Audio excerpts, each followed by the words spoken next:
जी news पर आतंकियों के पाकिस्तानी होने के सबूत। पहलगाम हमले पर जी न्यूज के पास सबूत है। आतंकियों का पाकिस्तानी कनेक्शन साफ साफ नजर आ रहा है।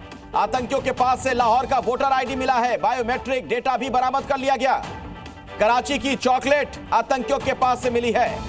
आतंकियों के लाहौर गुजरावाला के वोटर आईडी भी बरामद कर लिए गए हैं। आपको बता दें कि ऑपरेशन महादेव में तीनों आतंकी ढेर कर दिए गए थे। तो अभी की सबसे बड़ी खबर इस वक्त आप जी न्यूज पर देख रहे हैं। जी न्यूज के पास पाकिस्तानी कनेक्शन के तमाम सबूत हैं कि ये आतंकवादी पाकिस्तान से आए थे। आपको पता है, इनको लेकर सवाल भी खड़े किए गए कि पाकिस्तानी है, कैसे पता चला। कुछ राजनीतिक दल के नेता ये सवाल पूछ रहे थे। हम आपके सामने वो पूरी जानकारी रखने वाले हैं जिससे ये साबित हो जाएगा कैसे इनका पाकिस्तानी कनेक्शन स्टैब्लिश होता है। तो पहलगाम के आतंकियों से जुड़ा ये बड़ा खुलासा है। पाकिस्तान से थे पहलगाम के तीनों आतंकी। सुलेमान शाह हमले का मास्टरमाइंड था।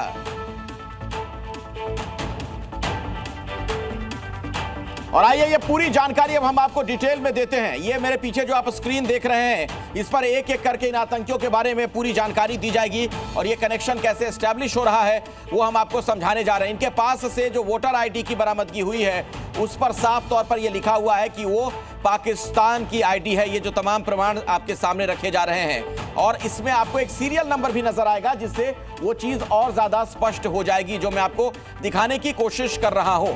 हालांकि ये जो तस्वीरें सामने हैं ये थोड़ी सी धुंधली जरूर हैं, लेकिन ये जो कॉपी इसकी मिली है उसमें बहुत स्पष्ट तौर पर ये चीजें नजर आ रही है। इन आतंकवादियों का पाकिस्तानी कनेक्शन उससे स्पष्ट होगा।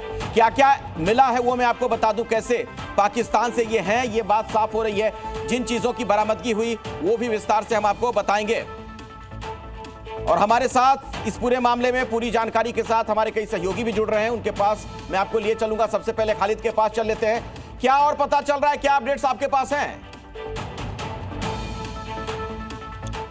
देखिए, मैं आपको बता दूं, ये पहले से ही स्पष्ट था कि ये तीनों जो है पाकिस्तानी आतंकी है, क्योंकि जब एनआईए ने जांच अपने हाथ में ली थी तो उन्होंने कोट बुलवार जेल से 2 लोगों को, एसओ को, जो OGWs थे, जो ग्राउंड वर्कर्स थे, उनको अपनी हिरासत में लिया था। वो 2 लोग थे जिन्होंने इन्हें, जब ये रजौरी पुंछ में सक्रिय थे तब इनके साथ रहे थे, इन्हें वहाँ सपोर्ट किया था, इन्हें हाइड्स और लॉजिस्टिक सपोर्ट दिया था।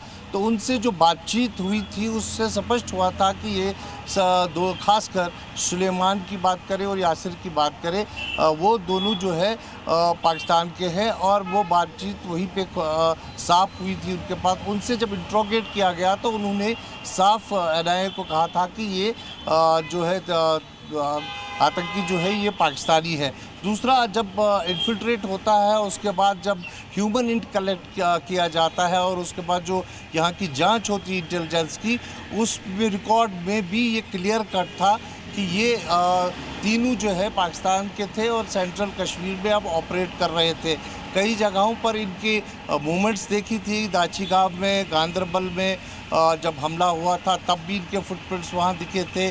तब भी जांच में पता चला था कि सुलेमान जो है पाकिस्तानी है और जिब्रान अबू हमजा। और इसके अलावा अगर आप सबसे बड़ा सबूत तो ये है कि कुछ दिन पहले जो है स्कुइया गांव में जो आप जिन सबूतों का जिक्र कर रहे हैं वो हम यहाँ स्टूडियो में भी दर्शकों को दिखा देते हैं। कर्नल तेज टीकू साहब भी हमारे साथ मौजूद हैं, इसके बारे में डिटेल में वो पूरी जानकारी देंगे। आइए सर, आप भी यहाँ पर ज्यादा दर्शकों को आप भी समझाइए। पहले इन आतंकियों की पूरी कुंडली हम दर्शकों को दिखा दें, इनका नाम, पता, जो सारी चीजें सामने आ रही हैं, और उसके बाद मैं आपको बताऊंगा क्या क्या इनके पास से मिला है। पाकिस्तान से आने वाले आतंकियों के नाम भी जान लीजिए। आतंकियों की पूरी कुंडली हमने खंगाली है और जो जानकारी सामने आ रही है उसके आधार पर यह इंफॉर्मेशन हम आप तक पहुंचाने जा रहे हैं। देखिए, सबसे महत्वपूर्ण यह है, इनके पास से जिन चीजों की बरामदगी हुई उसमें कुछ जो चॉकलेट्स वगैरह हैं वो पाकिस्तान के बने हुए थे। इससे बिल्कुल स्पष्ट हो गया कि हाँ, ये पाकिस्तान से आए थे। पाकिस्तानी नाम देखिए इसका क्या था। आतंकी सुलेमान शाह की अगर मैं बात करूं, फैसल जट इसका नाम, और अबू हमजा जो आतंकी है इसका पाकिस्तानी नाम अफगान सामने आया है। जिब्रान की बात की जाए, यासिर यहां पर नाम बताया गया और जिब्रान इसका पाकिस्तानी नाम सामने आया है। टीकू साहब, अब एक बात मुझे जरा बताइए, इसकी जो कैटेगरी सामने आ रही है A++ कमांडर था, ये A ग्रेड का कमांडर ये भी था और ये A ग्रेड का कमांडर। रोल इसका सामने आ रहा है कि मास्टरमाइंड है, लीड शूटर। ये दूसरा शूटर और ये तीसरा शूटर। पहले तो मुझे दर्शकों को जरा ये बताइए इसका क्या मतलब हुआ A++? देखिए क्या होता है कि जितने भी आतंकवादी यहाँ आते हैं, पाकिस्तान से यहाँ आते हैं या जो पाकिस्तान के अंदर हैं, जिनके ऊपर हमारी काफ़ी सारी इंफॉर्मेशन ऑलरेडी कलेक्ट की जा चुकी है। अब हर एक आतंकवादी तो एक ही कैटेगरी का नहीं होगा, कोई फुट सोल्जर होगा, फिर उसका कोई प्लाटून कमांडर होगा, फिर कंपनी कमांडर होगा, ऐसे करके ये ऊपर तक चला जाता है। अच्छा, सेना में, पुलिस में जो व्यवस्था होती है। एब्सोल्युटली, क्योंकि अच्छा। अगर आप 3 आदमियों को भेजते हैं कश्मीर से इन्फिल्ट्रेट करके, पाकिस्तान से इन्फिल्ट्रेट करके अक्रॉस द LOC, तो वो कश्मीर से आएगा, उनका कोई कमांडर तो होना चाहिए, नहीं तो हर एक व्यक्ति अपना अपना काम करेगा तो सारे मारे जाएंगे। तो इसलिए हर लेवल पर एक कमांडर होता है। फॉर एग्जांपल, आप हाफिज सैयद को और कसाब को एक ही तराजू में तो नहीं तोल सकते, क्योंकि कसाब का लिमिटेड रोल है और हाफिज सैयद का सबसे ये तो मास्टरमाइंड बताया जा रहा है, ये जो फैसल है। हाँ, इसीलिए वो A++। तो इसका मतलब है सुरक्षा बलों का पूरा फोकस जो है उसमें से 70-80% इसी के ऊपर होगा, क्योंकि अगर आपको ये लीडर मिल गया तो बाकी पूरा मॉड्यूल खत्म हो जाएगा। अच्छा। इसलिए इनकी कैटेगराइजेशन की जाती है। अच्छा।